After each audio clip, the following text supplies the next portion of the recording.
Hello everybody, welcome to Rewrite Your Reality with Reese. I am your host, and on today's video, manifesting your dream, do you believe it or not? You see, when we have an idea, that's what a dream is, right? It is an idea of a specific event or kind of life that we want to be living. Maybe it's in the workplace, you have an idea, you want this to happen. Maybe it's just a career that you want to actually experience. Maybe it is a love life you want to experience. Anything. An idea, the dream, and then you consider whether you believe this or not. And that really is the fundamental question, because you may have heard belief does not matter. But it matters if you are unwilling to believe, in that sense. You see, the unwillingness to believe is you making a choice that I rather not believe in this. I rather not believe by not believing in I can't. So while belief itself does not matter, the unwillingness to not embody the willingness to believe actually does matter, because you are really choosing which side of the fence to focus on. And that's what I'm going to unpack in today's video. Also, if you do like my content, don't forget to like, subscribe, hit that notification bell, drop me a question in the comment section or an email. I'd love to hear from you. And now for today's video. You see, you are this blank slate awareness. With everything, like on the page, is superimposed. I have it expanded for our view, but you can see how that works. Even though things are on top of each other, the memory, the computer, the screen doesn't have any misunderstanding of where each thing is. It knows exactly which one is which. The addresses are already known to it. They are stored somewhere in the memory. Just like you, just like God, just like reality, because it's all doing the same thing. It's storing its own knowing by knowing it, because it's infinitely intelligent. It just knows where everything is, just like how you know where most of your things are. You know which cupboard to generally look in. You know where this thing is. You know where you're supposed to be. Your knowing is what's running your experiencing of life. And you, as that blank slate, get to choose where your knowing is now going to know itself, because that's what you're doing. You are automatically outputting everything for your own awareness to know itself. And you are pointing in which direction, which area, which place, which part of the Father's kingdom, which mansion in the Father's house you are going to dwell in. That's really what you are doing. Any frame that you look at, the frame inherently does not matter. You are the one saying that this frame is the one where I am experiencing a past where I did not experience what I desired to experience. That past is superimposed with you right now. So you are only knowing points in that reality lifeline, timeline, parallel reality. You are only knowing bits and pieces of it that make sense to you in who you are now knowing yourself to be, the identity that did not experience what it desired to experience. That's why these come up. And we believe, because we have some sort of physical expression of it, it is that exact same one, but it is not. It's a recreation. Memory of the past does not actually exist. We are recreating what we consider memory in every single moment. Why can we do that? Because what is superimposed into our own knowing? Infinity. And if it's infinity, that means every single frame where you are experiencing I am not is duplicated in some way, some manner, for your experiencing of it over and over and over. That also means every single experience where you are experiencing I am is also subsequently duplicated over and over and over. Your dream life. And if you are willing to believe that my contemplation of my dream life, in the contemplation and experiencing an inherent willingness, my intentional knowing that this is who I now choose to be and how I choose to contemplate myself. This is who I am. That's what will unfold in your awareness. And if it is unfolding in your awareness by your choice, it has to automatically be unfolding in your 3D reality experience because of your choice. See, what you are imagining is as your choice. What you are experiencing as your 3D is of your choice at the same time.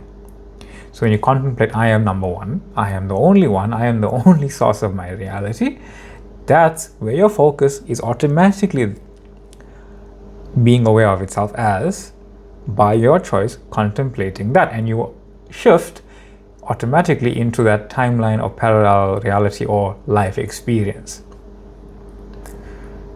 I am willing to trade Jeremy Giambi. Now, Jeremy Giambi, I'm not sure if that's his real name, but that is the name of a character and a baseball player in the movie Moneyball. The movie, in the specific scene that I'm referring to, is the character Billy Beats. He was also a baseball player and he turned into a general manager, I think. And in the movie, he comes across another character called Peter. I'm not sure his surname, he changed his surname in the movie, but Peter has the intellectual idea of restructuring a baseball team based on the known statistics they had at the time. And Billy found this interesting, but everyone else, the old guard as it's usually referred to, said, no, we know how to do things, we know how to go about reality, this is how we have done things, this is how we will do things. And Billy says, no. Very reminiscent of the old priests of Jesus's experiencing of reality, where the priests and people said, no, you have to do it this way. The law that was written down says this way. And Jesus says, no, I am the law. Billy says, no, I am the manager. I am the one in charge. So in the physical movie, Billy trades Giambi because he believes in the new knowing of what he now knows himself to be, the data-driven version that no one else yet sees. This I am awareness, because no one can see your awareness. And the metaphysical meaning, this is the moment of sacrifice of the old man dying, that idea. The self that trusts only in appearance, reputation, and logic. Gone, because you no longer believe the appearances, the reputation of this person and that person. Oh, this person is too big to trade.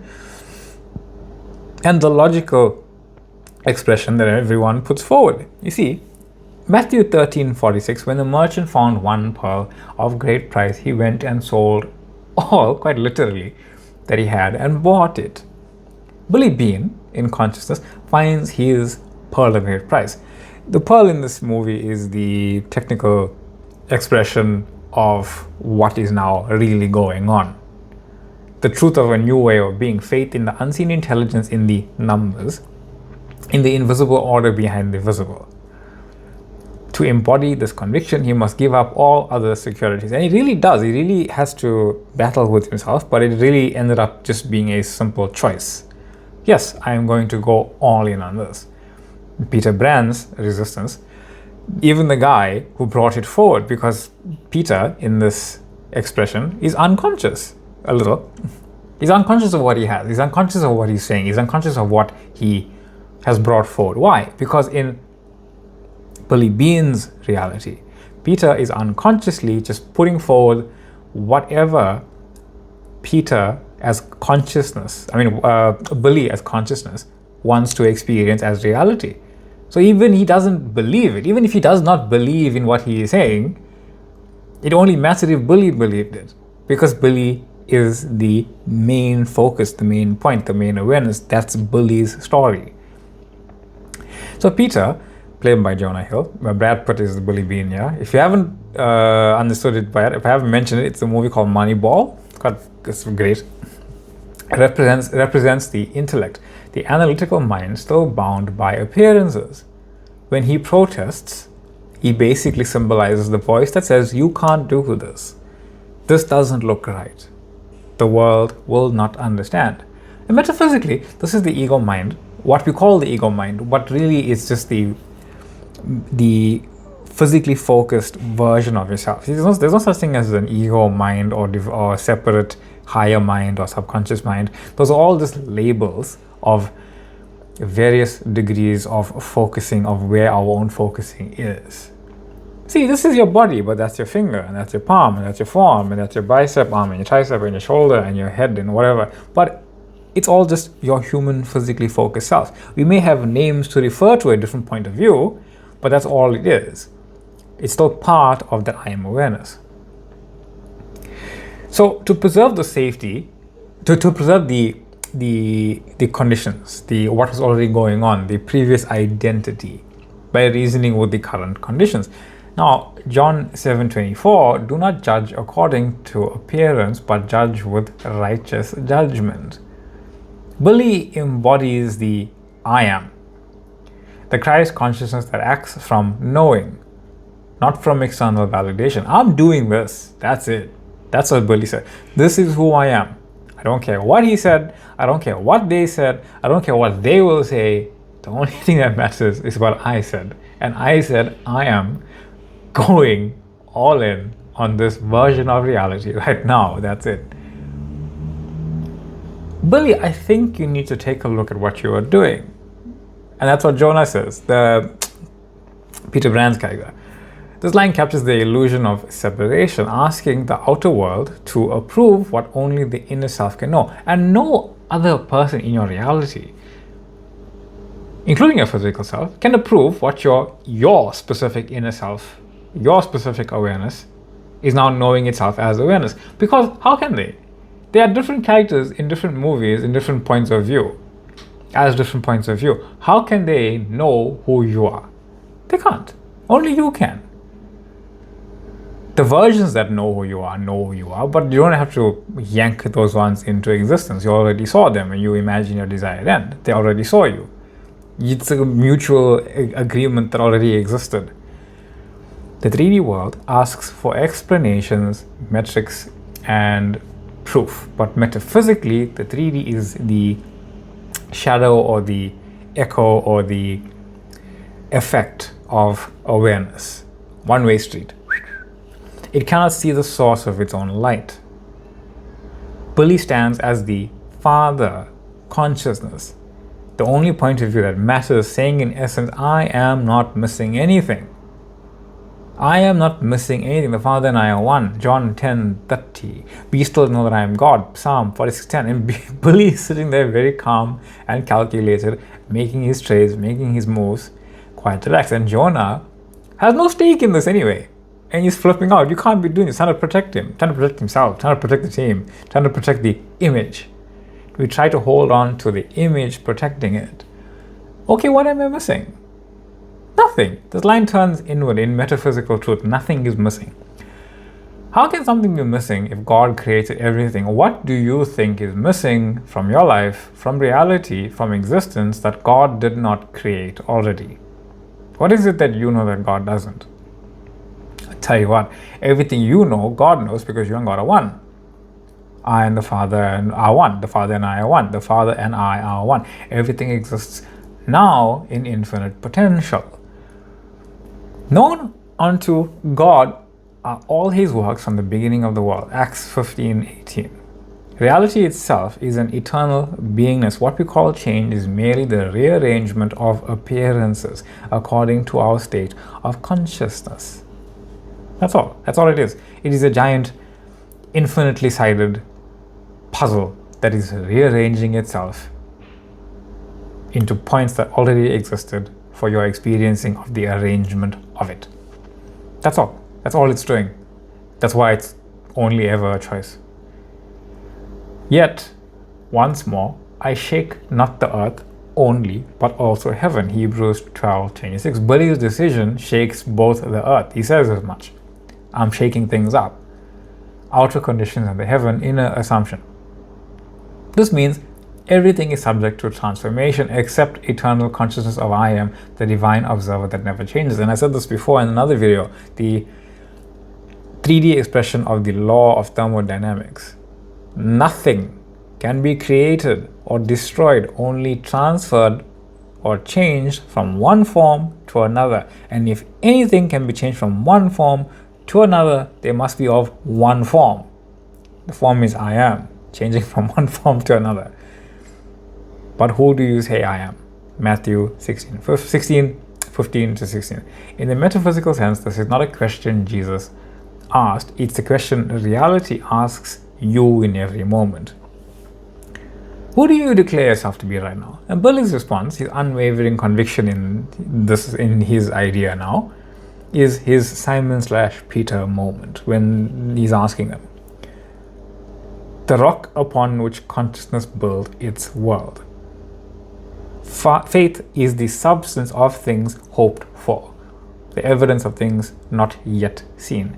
Hebrews 11:1. And Jonah says this, his character Peter Ryan says this is all theoretical. But if something can be theorized, that means you have the awareness of its existence. And if the awareness of its existence exists, it must be a version of you experiencing that existence right now. It must simply exist. You couldn't contemplate something that doesn't exist because it doesn't exist. We get all tangled between, well, where is it? How do we make it happen? When will it happen? Why must it exist? But reality doesn't care about those questions. It just has it. I don't think we are asking the right question. Here, Billy is essentially saying, stop analyzing how. Ask, who am I being right now? That is the real question. And when you really understand, every time you ask yourself how, and sincerely try to answer the question, all you're doing is creating the effect of how over and over again, right then and there. You're going to go in a circle. In fact, you are going in a circle. It just takes you that long to realize, oh, I'm going in a circle. Why? You would have no power over me unless it had been given to you from above. What does that mean? John 19:11, from God, from the Father. But you've already been given that authority by realizing you are the only awareness that actually has any kind of control in your reality right now. Reality's power is always internal. As awareness, you, that internal knowing. The moment you identify with the chosen state, you've already given it life. When I say internal, I mean that knowing that's happening within you, not the effect outside. This is also reality's power, but it's power manifest. You can't rearrange the power manifest here, it's already manifested. For example, you can't change the light that already came out of a torch. You can't change that, you have to change the light bulb. I do believe the climax of manifestation, faith anchored in being. Billy doesn't wait for the outer world to change. He declares, I am that I am. Jesus said to him, rise, take up your mat and walk. John 5:8. The healing is the shift in consciousness itself, acting as if already whole. He asks Peter, why are you asking me all this? Why are you asking me all of this? Do you believe in this or not? Yes, I do. Then what was this whole rigmarole really on for? For nothing. Because we don't even know why we complain about things sometimes. Oh, this happened to you. Okay, and when you are manifesting something, when you desire to manifest something, do this. Know that the pearl of great price is your knowing I am. That's the pearl of great price, the knowing I am, and that I am is the source of any and all desired identities and everything, basically. Sell everything that you have, or in other words, don't hold on to any opposing belief that I am not as if it were true. Assume the new identity. Now that I am this version of myself right here and right now, living where I desire to be living, having the life that I desire to be having, experiencing how I desire to be experiencing it. Walk in that conviction, allowing all appearances, because you can't stop the light from coming off the torch that already left. You can only change the source of it. You can't change the light that already came out. You can't change the 3D that already came out. You can only change the source at the source. It's always at the source. Let the 3D unfold in the assumption that regardless of what it looks like, it must be, because it is the effect of your inner knowing, your inner state, your inner chosen state of being. That's it. There's nothing really else going on.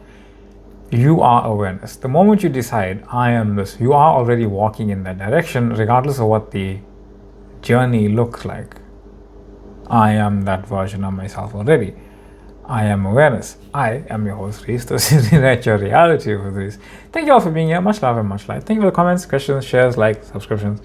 Feel free to drop a question in the comment section. Drop me an email anytime. Thank you for joining the TikTok page. Thank you for joining the Facebook group. Love and light. I'll see you all in the next one.